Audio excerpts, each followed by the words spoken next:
కొంత నిస్సత్తుగా అనిపించినప్పుడు, జీవితం మీద ఆశ లేనప్పుడు బహుశా అనంతపురం రావాల్సి ఉంటుంది. ఎందుకంటే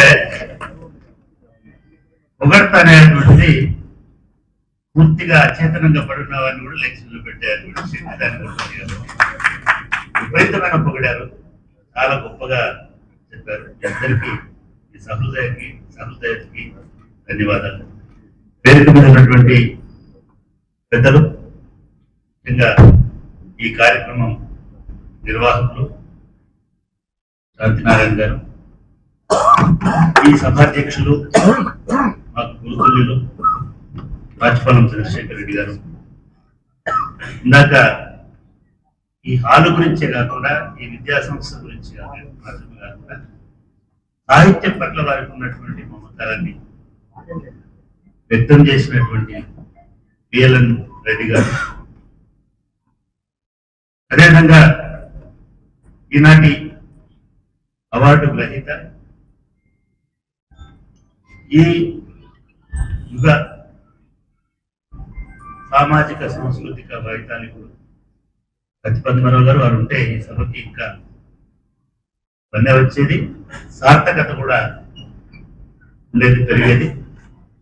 వారి పుత్రుడు, నా మిత్రుడు చేతన్, అదేవిధంగా కత్తి పిలిచిన ఆయుధం కోటేశ్వరరావు చూడడానికి సౌమ్యంగా సాధారణంగా కనిపిస్తాడు, కానీ ఆయన ఉపన్యాసం కత్తి పద్మారావు గారిని మనకి స్ఫురణకు తీసుకొస్తుంది. ఎందుకంటే చాలా మంది పెద్దలు చెప్పారు కత్తి పద్మారావు గారు వారి వాగ్దాటి గురించి.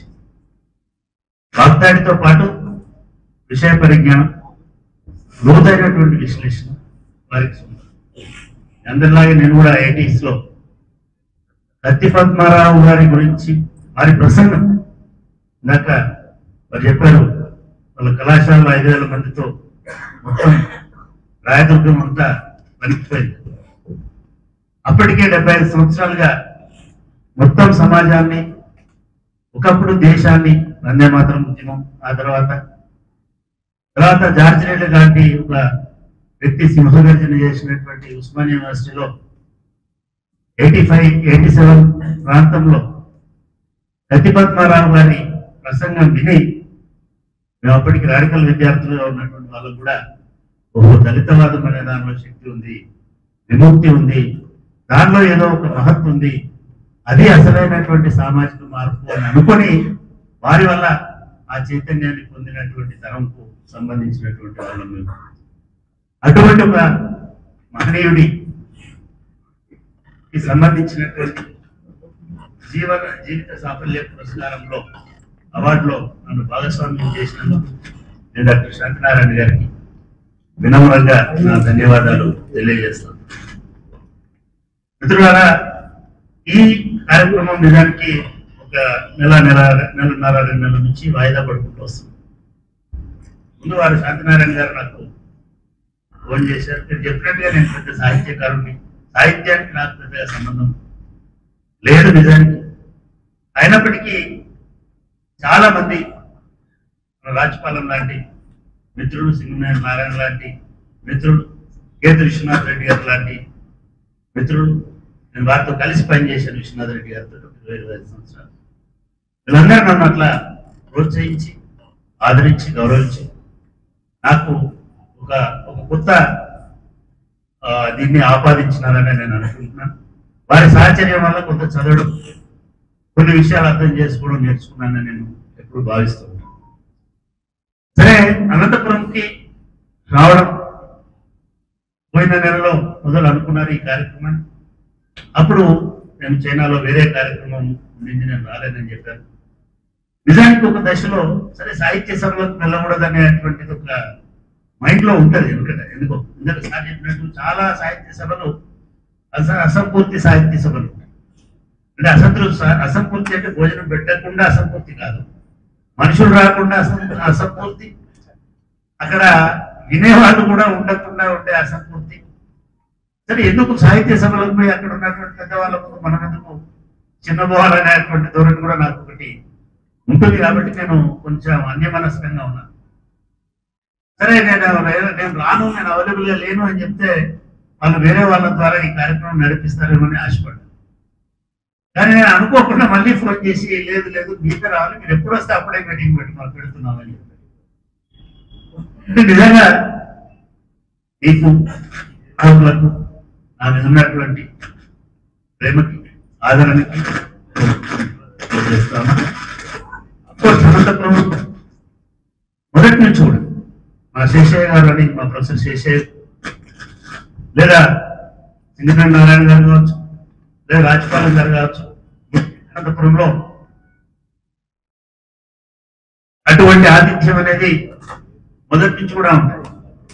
తెలంగాణ ఉద్యమం చాలా ఉధృతంగా జరుగుతున్నటువంటి రోజుల్లో కూడా ఎస్ఏ మన శ్రీకృష్ణదేవరాయ యూనివర్సిటీలో 2012 ఆ ప్రాంతంలో ఒక పెద్ద సదస్సును ఏర్పాటు చేసి నన్ను వక్తగా పిలిచారు. ఇక్కడ అట్టుడుకుతుంది పుల్లారెడ్డి, చాలా మంది సమైక్యవాదంతో ఊగిపోతున్నటువంటి సందర్భంలో కూడా శ్రీకృష్ణదేవరాయ యూనివర్సిటీ అనంతపురంలో నాకు వేదికనివ్వడమే కాకుండా దాదాపు 4 గంటల పాటు కంటిన్యూస్ గా నా ప్రసంగాన్ని కొనసాగించేటట్టుగా చేసింది. అది ఈ అనంతపురం ఉన్నటువంటి విశిష్టత. అట్లాగే ఇందాక చెప్పినట్టుగా ఈ సంస్థ ముఖ్యంగా నేను తర్వాత కొంత ఆలోచన చేసినప్పుడు, మిగతా పెద్దలతో మాట్లాడినప్పుడు, ఇప్పటి వరకు ఇచ్చినటువంటి 2 సాహిత్య అగ్రజులు విష్ణురెడ్డి గారు కానీ చంద్రశేఖర్ రెడ్డి గారు కానీ వాళ్ళు చాలా ఆత్మీయ. ఇవాళ కత్తిపద్మరావుకి ఇవ్వడం అనేటువంటిది కూడా ఒక గొప్ప నిర్ణయం అని నేను భావిస్తూ వారిని మనస్ఫూర్తిగా నిర్వాహకులను అభినందిస్తున్నాను. ఎందుకంటే సరే కత్తిపద్మరావు గారు వారి సాహిత్యము శతాధిక గ్రంథాలు, నిజంగానే నేను 93వ గ్రంథానికో 94వ పుస్తకానికో దాని ముందు మాట రాసినట్టున్నా రాజ్యాంగం మీద. అంటే నిజంగానే చాలా మంది నేను సాహిత్యకారులు కావచ్చు, అకాడమిషియన్స్ కావచ్చు, శతాధిక గ్రంథకర్తలు కావచ్చు, చాలా మంది చూస్తాం. విత్ ఆల్ డ్యూ రెస్పెక్ట్స్ వాళ్ళ గౌరవాన్ని కాపాడుకుంటూనే చిన్న చిన్న పుస్తకాలను కూడా గ్రంథంగా పెట్టి చేసినటువంటి పద్ధతిలో ఉంటారు శతాధిక గ్రంథకర్తలు చాలా. కానీ ఇందాక పొద్దున రాజపాల్ గారు చెప్తున్నారు, ఒక గ్రంథం 600 పేజీల గ్రంథం, 800 పేజీల పుస్తకం. ఇప్పటికీ నాకు తెలిసి ఈ 100 గ్రంథాలు కలిపి కొన్ని వేల పేజీలు. అంటే ఒక మనిషి ఎందుకు ఇన్ని పేజీలు రాస్తున్నాడు, ఎందుకు ఇంతగా తపన పడుతున్నాడు?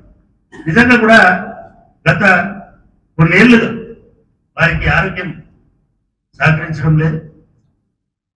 కాలు నొప్పులు అయినొచ్చు, మిగతా అయినొచ్చు, అచేతనంగా అంటే కదలలేని స్థితిలో చక్రాల బండి మీద ఉన్నారు. అయినప్పటికీ ప్రతిరోజు లేదా ప్రతి వారం అని కనీసం ఒక 3 సార్లు 3 రోజులు ఏదో పత్రికలో కత్తిపద్మరావు గారు కనబడుతుంది. ఏదో ఒక పత్రికలో వారు రాస్తుంటారు. అది రాయడమే కాకుండా తన సొంత ఛానల్లో గంటల తరబడి ప్రసంగిస్తుంది, గంటల తరబడి చర్చ చేస్తుంటారు. అంటే ఆయన రాసేదైనా మాట్లాడేదైనా వీడియోలో అయినా స్వయంగా అయినా ఫోన్లలో అయినా ఏది కూడా తన గురించో వ్యక్తిగతమైనటువంటి అంశాల గురించో లేదా ఊరికే సోత్కృష్టనో ఇట్లాంటిది ఏది ఉండదు. పూర్తిగా సమాజానికి మాత్రమే ఆయన అక్షరాన్ని అంకితం చేసినటువంటి వ్యక్తి. అటువంటి ఒక విశిష్టమైనటువంటి వ్యక్తికి ఇంతటి విశిష్టమైనటువంటి అవార్డు రావడం అనేటువంటిది అది మీకు కూడా గౌరవ కారణం అని నేను అనుకుంటున్నాను సార్. మీరు చేసినటువంటి ఈ కార్యక్రమానికి, మీరు తీసుకున్న నిర్ణయానికి నేను మనస్ఫూర్తిగా అభినందనలు తెలియజేస్తాను. సరే, కత్తిపద్మరావు గారు ఒక పండితుడుగా ఇంతగా రాణించడానికి, ఇంతగా నిలబడడానికి 50 సంవత్సరాల నుంచి నిలబడి ఉండడానికి ఆయనేమి ఒక గాలివాటంగా వచ్చినటువంటి మనిషి కాదు. గాలివాటంగా వచ్చినటువంటి వాళ్ళు సాహిత్యంలో అయినా, పదవుల్లో అయినా, రాజకీయాల్లో అయినా అవకాశవాదంతో నడుచుకునేటువంటి వాళ్ళు చాలా మంది నిలబడి ఉంటారు, చాలా మంది మనగలుగుతారు, కొనసాగుతారు. అని పద్మారావు గారు ఒక పెనుగాలికి ఎదురు నిలబడినటువంటి వ్యక్తి.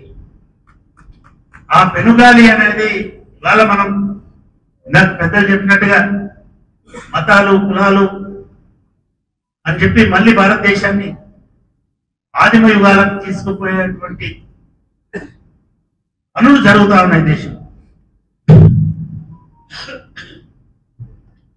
అటువంటి కాలంలో ఎక్కడో ఒక గుంటూరు దగ్గర ఒక చిన్న పల్లెటూరులో ఉండి కొన్ని వేల మందిని ఉద్దేశించి జాగ్రత్త పరిచి యుద్ధం చేయడం అనేటువంటిది మామూలు విషయం కాదు. 70 సంవత్సరాల వయసు, 70 సంవత్సరాల వయసులోనే కాదు, ఆయన 20 సంవత్సరాల వయసు నుంచి కూడా, అంటే 50 సంవత్సరాలు కూడా అదే పనిగా ఇటువంటి పనిని పెట్టుకుని ఉన్నాడు. సత్య పద్మారావు గారు మాకు పరిచయమైనప్పుడు లేదా అంతకంటే ముందు మేము చదివినప్పుడు ఆయన దళితులు, దళిత ఉద్యమాలు, ప్రతిఘటన పోరాటాలు లేదా నిరసనకు సంబంధించిన ఒక ఇది వీటితో సంబంధం లేని వ్యక్తి. ఆయన హేతువాది. ఆ హేతువాదం అనేటువంటిది కూడా ఒక బలమైన శాస్త్రీయ దృక్పథంతో విశ్లేషించుకుంటూ హేతువు చెప్పినటువంటి వ్యక్తి. అది చెప్పడం కోసం అనేక గ్రంథాలు, పురాణాలు, ఇతిహాసాలు, మొత్తం సాహిత్యాన్ని అవపోసన బట్టి అలవోకగా అన్ని పద్యాలను, అన్ని వేదాలను, అన్నిటినీ చెప్పగలిగేటువంటి ఒక మహా అధ్యయనశీలి. నేను పొగడడం, ఎగ్జాగరేషన్ చేయడం లేదు, కానీ తెలుగుదేశంలో, తెలుగు రాష్ట్రాల్లో లేదా తెలుగు సాహిత్యంలో ఇంతటి అధ్యయనం చేసినటువంటి వ్యక్తి బహుశా నాకు అయితే ఇక్కడ తారసపడ. ఆయన సంస్కృత, ఆంధ్ర సాహిత్యం చదవడం వల్ల ఉండొచ్చు, వేదాలను చదవడం ఉండొచ్చు, రామాయణ, మహాభారత, భాగవతాలను చదివిన ఉండవచ్చు, లేదా అనేక పురాణ ఇతిహాసాలను చదివి ఉండవచ్చు. ఒక మనిషి తన జీవితంలో సమగ్రంగా ఇప్పటి వరకు ఉన్న భారతీయ సాహిత్య దర్శనాన్ని మొత్తం అవపోసన పట్టిన వ్యక్తి నేను చూసినటువంటి వాళ్ళు కోసం నేను విధానం చూసడకపోవచ్చు. ఒక్క గత్తి పద్మారావు గారు.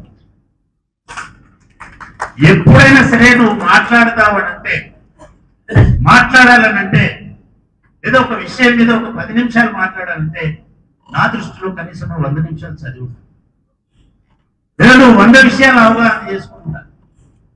గత్తి పద్మారావు గారు పెద్దలు నారాయణ గారు కావచ్చు, లేకపోతే మిగతా వాళ్ళు అక్కడ ముందు వరుసలో కూర్చున్నటువంటి పెద్దలు కావచ్చు, వాళ్ళు చెప్తున్నారు ఏంటిది, 74, 75లోనే ఆయన ఉపన్యాసాలు వింటే మాకు రోమాలు నిక్కబడిచే. నేను 85 సంఖ్య చెప్తున్నాను. ఆయన 75 నుంచే రోమాలు నిక్కబడిచే స్థాయిలో మాట్లాడుతున్నాడంటే ఆయన ఎంత ఈ మొత్తం సమాజాన్ని అవపోసన పెట్టినాడు అనేటువంటి, సాహిత్యాన్ని అవపోసన పెట్టినాడు అనేటువంటి అర్థం చేసుకుంటాం. రెండవది, ఆ కాలంలో 75, 76, 80 ఆ కాలంలో మొత్తం సమాజానికి, లేదా ఇంకా ఓపెన్గా చెప్పాలంటే సనాతన భావజాలంలో మగ్గుతున్నటువంటి ఈ మొత్తం సమాజానికి ఎదురుగా నిలబడడం అనేటువంటి చాలా గొప్ప సాహసం, పెద్ద సాహసం. మిగతా చాలా మంది మహారచయితలు కూడా వాళ్ళు చెప్పాలనుకున్నది చెప్పినారు, కానీ ఉన్నదాన్ని నిలదీయలేదు, ఖండించలేదు. గత్తి పద్మారావు వచ్చారు. ఒక హైందవ నాగరాజు కొట్టి అనేక మందిని భయపడుతున్నటువంటి కాలంలో గత్తి పద్మారావు మానవీయ విలువల్ని, ఆధునిక జీవనాన్ని, ఆధునిక సమాజ విలువలని, వాటికి మూలమైనటువంటి రాజ్యాంగాన్ని, అంబేద్కర్ని ముందుకు తీసుకొచ్చినాడు. అంటే శాస్త్రీయ విశ్లేషణ అనేటువంటిది సనాతన ధర్మానికి ఒక విరుగుడు అనేటువంటి విషయాన్ని 70లోనే గ్రహించినటువంటి వ్యక్తి డాక్టర్ కత్తి పద్మారావు.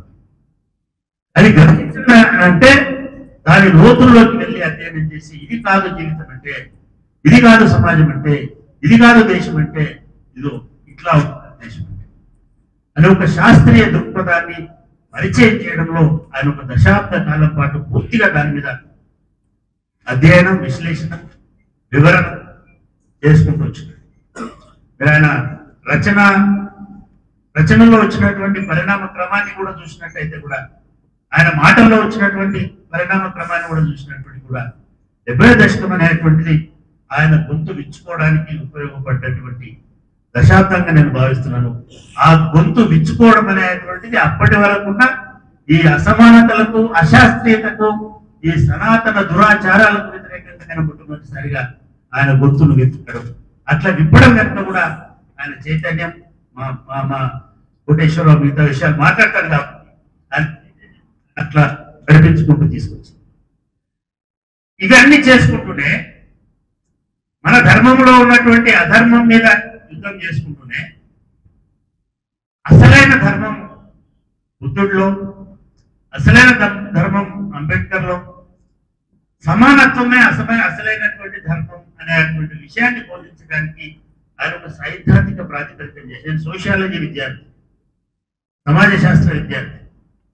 మేము తెలుగు మీడియంలో గ్రామీణ ప్రాంతాల నుంచి వచ్చి ఉస్మానియాలో చదువుకున్నటువంటి కాలం జేఎస్ గురియా లాంటి పెద్ద పెద్ద సమాజ శాస్త్రవేత్తలు, మానవ శాస్త్రవేత్తల గ్రంథాలని చదవడం అనేది మాకు చాలా కష్టంగా.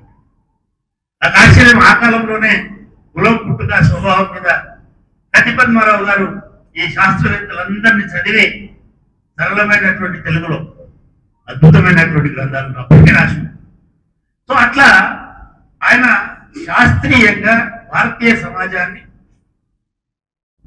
ఆవిష్కరించడానికి ప్రయత్నం చేసి ఆయన అట్లా పోతున్నటువంటి దశలు నిజానికి ఎవరైనా సరే, ఏ రచయిత అయినా సరే ఒకే అంశం మీద కేంద్రీకరించి ఎంత పోయింటే ఆయన ఒక డిఫరెంట్ సాహిత్యవేత్త అయ్యేవాడు.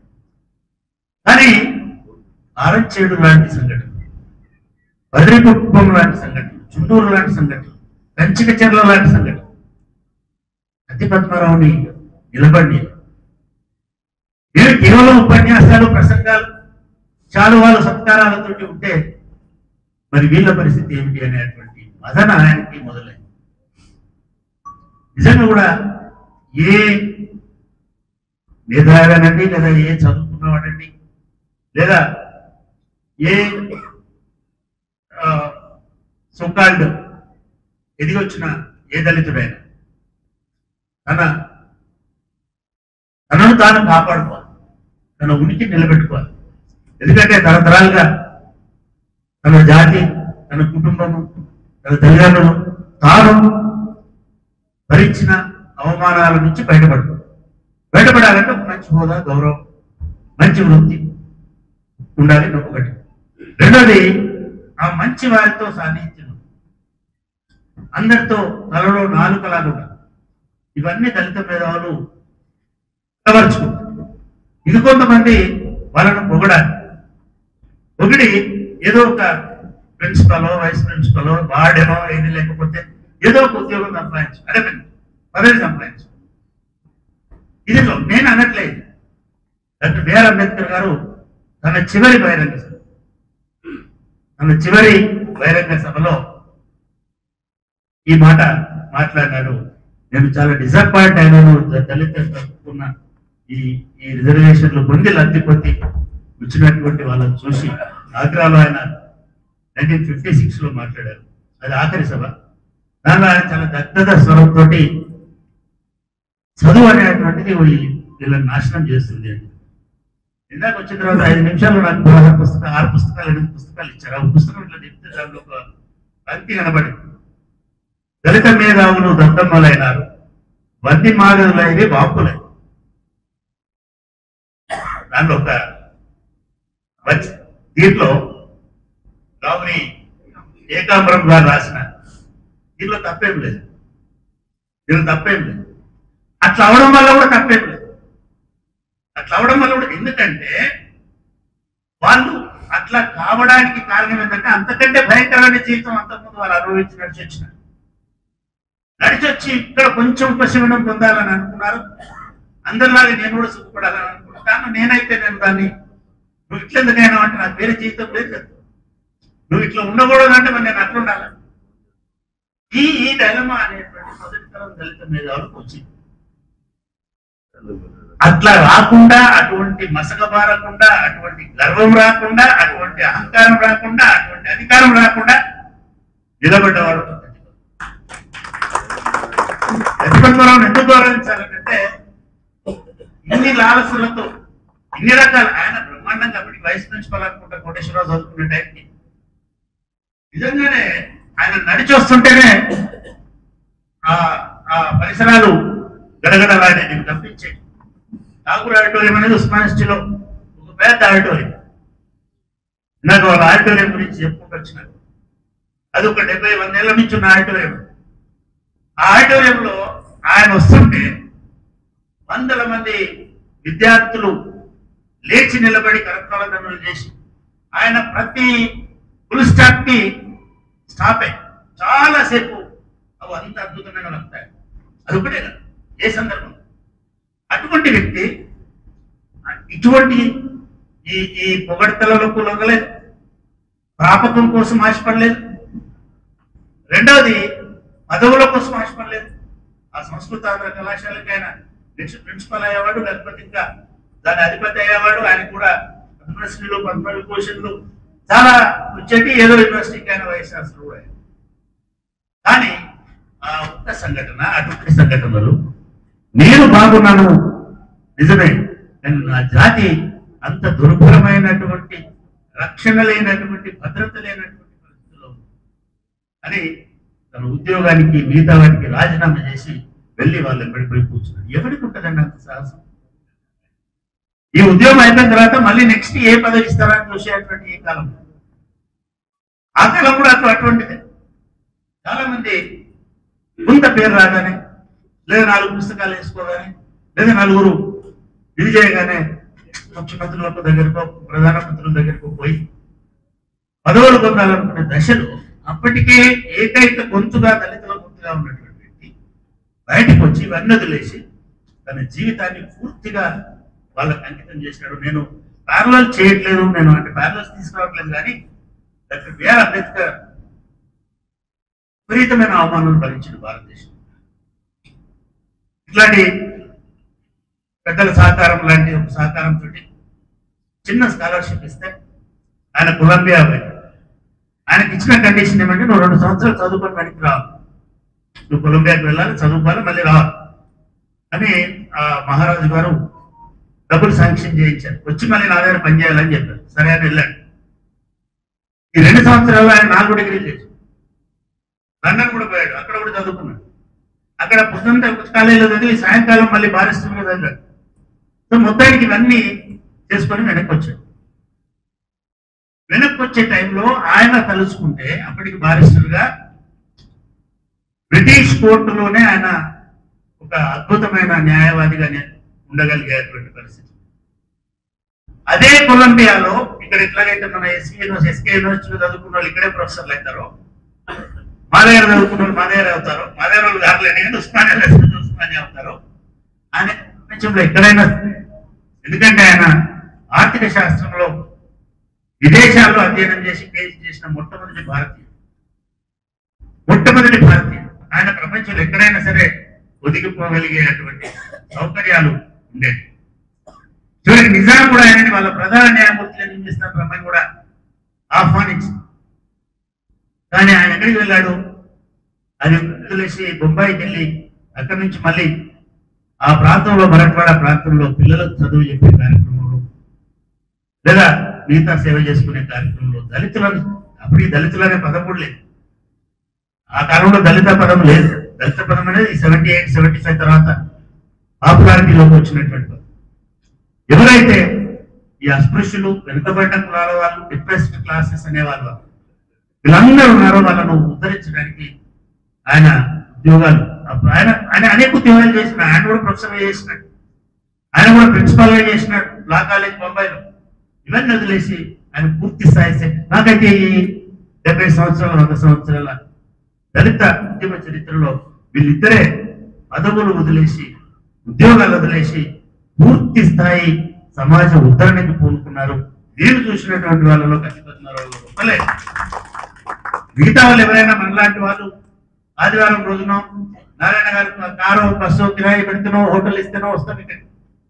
కానీ కచ్చిపతిరావు గారు ఒంటరిగా గాలికి బల్బం కట్టుకుని మొత్తం చేసి 1985లో ఆయన మొట్టమొదటిసారిగా దళిత మహాసభ అనేటువంటి ఒక పెద్ద క్యాంపెయిన్ ని, ఒక పెద్ద సంస్థని మిగతా వాళ్ళందరినీ కలుపుకొని తారకం గారు కూడా వారితో పాటు ఉన్నారు. అంటే వీళ్ళు ఎవరైనా సరే మిగతా వృత్తులు ఉద్యోగాలు చేసుకుంటున్నారు, కానీ పూర్తి స్థాయిగా దళిత ఉద్ధరణ కోసం పనిచేసినటువంటి వ్యక్తి కచ్చిపతిరావు. కొన్ని ఈయన పోయి చేసినందుకు అదొక పెద్ద ఇది, దాని గురించి నేను ఎక్కువగా మాట్లాడు.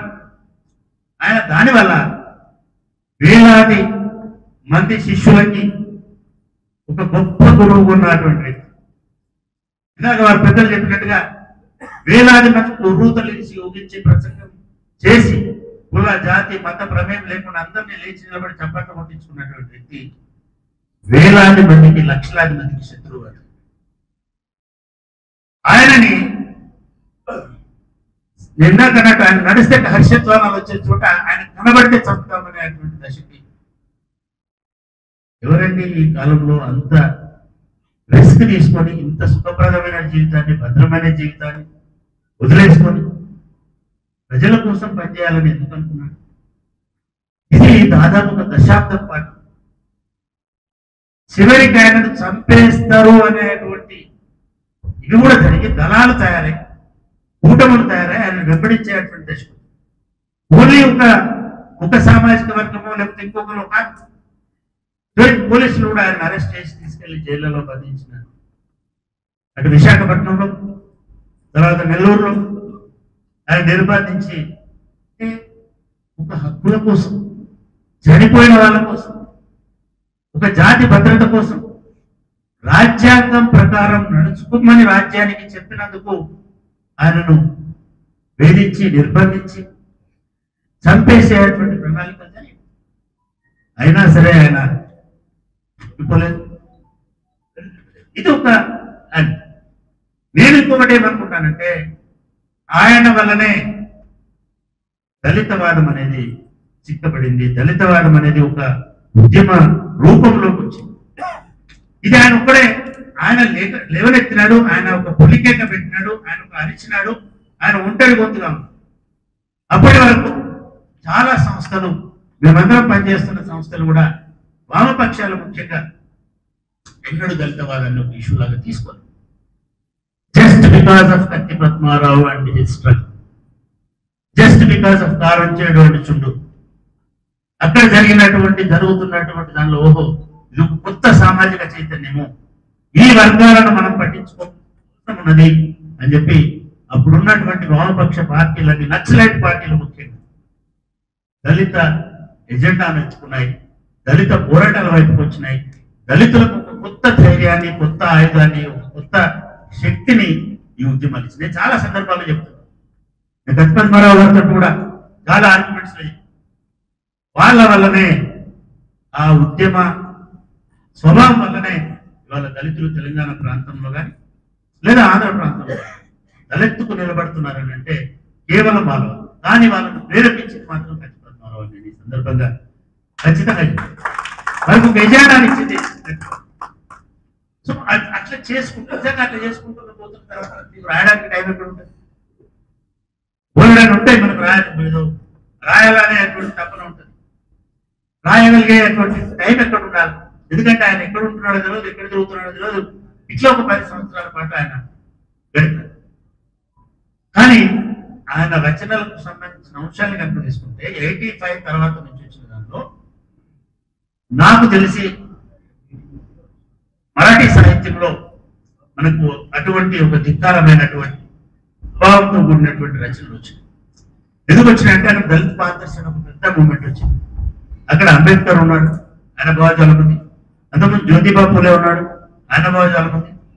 లేదా ఒక బలమైనటువంటి రాజకీయ శక్తిగా అప్పటికే అక్కడ దళిత రాజకీయాలు ఉన్నాయి. అందుకనే పార్టీలు పెట్టినప్పటికీ రిపబ్లికన్ పార్టీ పెట్టినాడు, షెడ్యూల్డ్ కాస్ట్ ఫెడరేషన్ పెట్టినాడు.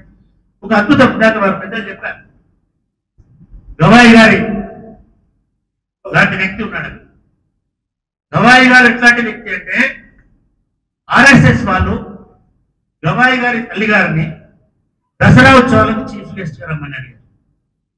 ఉన్నది దసరా ఉత్సవాలు. జనరల్ గా ఈ కాలంలో నా కొడుక్కి మంచి పదవి వస్తుందేమో, లేదా ఇమ్మీడియట్ గా రాజ్యసభ పంపుతారేమో, లేదా ఇంకేమైనా కమిషన్ చైర్మన్ గా చేస్తారేమో. ఎందుకంటే లాస్ట్ 10 మంది జడ్జిల చరిత్రలు చూస్తే, సుప్రీంకోర్టు చీఫ్ జస్టిస్ల చరిత్రలు చూస్తే ఆ రకంగా లొంగిపోయినటువంటి వాళ్ళు చాలా మంది ఉన్నారు. వాళ్ళ తల్లి గారిని పిలిచారు దసరా ఉత్సవాలకు రామ్మని. ఆమె ఏం చెప్పింది, నేను దసరా ఉత్సవాలు మీ పద్ధతుల్లో జరుపుకునే మనిషిని కాదు. నేను అశోక విజయదశమిని ప్రేమించేటువంటి, నేను అంబేద్కర్ వారసురాలని ఇటువంటి వీటికి రాను అని నిరాకరించాను. అది నిరాకరించిన వారం రోజులకి గవాయి గారి మీద చెప్పుతో దాడి జరిగింది. అది ఒక సనాతనుడు చేసినటువంటి పని. వాడు ఏం చెప్పినాడు బయటకు వచ్చి, దేవుడు నన్ను శాసించాడు, దేవుడు నన్ను అట్లా చెప్పు విసరమని చెప్పాడు కాబట్టి నేను చెప్పు విసరను. ఒక న్యాయవాది, ఏ న్యాయవాది అయినా కోర్టులో, ఏ న్యాయమూర్తి అయినా కోర్టులో, ఏ ముద్దాయి అయినా కోర్టులో రాజ్యాంగం ప్రకారం నడుచుకోవాలి కానీ దేవుడి ప్రకారం నడుచుకోవాలి. కానీ అటువంటి అనుచిత ప్రవర్తనని అక్కడ ప్రదర్శించింది. అంటే ఒక సుప్రీంకోర్టు ప్రధాన న్యాయమూర్తికే అటువంటి విలువలు. ఈ సుప్రీంకోర్టు ప్రధాన న్యాయమూర్తి ఎవరు? అంబేద్కర్ గారితో పాటుగా బౌద్ధ దీక్ష తీసుకున్నటువంటి గవాయి గారి కొడుకు. వాళ్ళ తండ్రి గారు అంబేద్కర్ గారి అనుచరుడు. సరే, తర్వాత కాంగ్రెస్ పార్టీలోకి వచ్చినాడు. ఆ పార్టీ నుంచి తర్వాత గవర్నర్ గా కూడా పనిచేసినాడు. అది ఒక ట్రెడిషనల్ గా అంబేద్కర్. వాళ్ళేమి దళితులు ఆయన స్పష్టంగా చెప్పినాడు, నేను బౌద్ధుడు. వాళ్ళ తండ్రి గారు బౌద్ధుడు, బౌద్ధ ధర్మాన్ని స్వీకరించినట్టు. అంటే అటువంటి వాళ్ళకి ఆ స్థానంలో కూర్చుంటేనే భరించలేని స్థితిలో ఉన్న భారతదేశంలో అతి పద్మారావు గారు సనాతన ధర్మం మీద చర్చ జరుగుతున్నటువంటి కాలంలో బ్లాక్ స్క్రీన్ అనే ఆయన యూట్యూబ్ ఛానల్ ద్వారా కొన్ని వందల ప్రసంగాలు చేశారు. సనాతన ధర్మం అంటే ఏంటి, ఎట్లా ఉంటుంది, ఏం జరుగుతుంది, చివరికి అని లేదా నేను నిషేధం రకరకాల పద్ధతుల్లో బెదిరించినా కూడా ఏమాత్రం పెరగకుండా నిలబడి అక్కడ ఉన్నటువంటి. నేను ఎక్కువ టైం తీసుకోను, ఎందుకంటే మహాప్రవక్త ఉన్నాడు అక్కడ. నేను ఎందుకు, మనకు టైం కూడా అవుతుంది. నేను శాంతినారాయణ గారిని మరొకసారి ఎందుకు మనస్ఫూర్తిగా అభినందిస్తున్నాను అని అంటే, అటువంటి వాళ్ళ జీవన సాఫల్యత అనే ఒక వ్యక్తి 70 ఏళ్ళు వచ్చినంత మాత్రాన జీవిత సాఫల్యత కాదు. ఇన్ని వేల మందిని, ఇన్ని లక్షల మందిని ప్రభావితం చేసి, లేదా ఈ దేశానికి ప్రమాదకరంగా పరిణమిస్తున్నటువంటి ఐడియాలజీని ఒక శాస్త్రీయమైనటువంటి, సాధికారమైనటువంటి, ఒక రాజ్యాంగబద్ధమైనటువంటి మార్గాన్ని గత 50 సంవత్సరాలుగా వివిధ దశల్లో చూపిస్తూ, ప్రజల ఆలోచనల్ని మలుస్తూ, ప్రజలని అటువంటి చైతన్యంతో నిలబెడుతున్నటువంటి ఒక సాంస్కృతిక సేనాని, సాంస్కృతిక విప్లవకారుడు మాత్రమే, సాంస్కృతిక సైన్యాధిపతి. అటువంటి ఒక ప్రత్యామ్నాయ సాంస్కృతిక సైన్యాధిపతికి ఈ అవార్డు ఇవ్వడం అనేటువంటిది నిజంగా చాలా గర్వించదగినటువంటి విషయం. ఈ మీటింగ్ లో నేను పాల్గొనడానికి ఇది నా గౌరవంగా కూడా నేను భావిస్తున్నాను. ఎందుకంటే అటువంటి మహానుభావుడికి సంబంధించినటువంటి ఇంత గొప్ప కార్యక్రమంలో నేను ఉండడం అనేటువంటిది, ఆయన నన్ను కోరుకోవడం అనేటువంటిది, మీరు నన్ను ఈ రకంగా గౌరవించడం అనేటువంటిది నా జీవితంలో మరిచిపోలేనటువంటి అనుభూతిగా భావిస్తూ, నాకు ఈ అవకాశం కల్పించినందుకు మీకు మనస్ఫూర్తిగా ధన్యవాదాలు తెలియజేస్తూ ముగిస్తున్నాను. Thank you.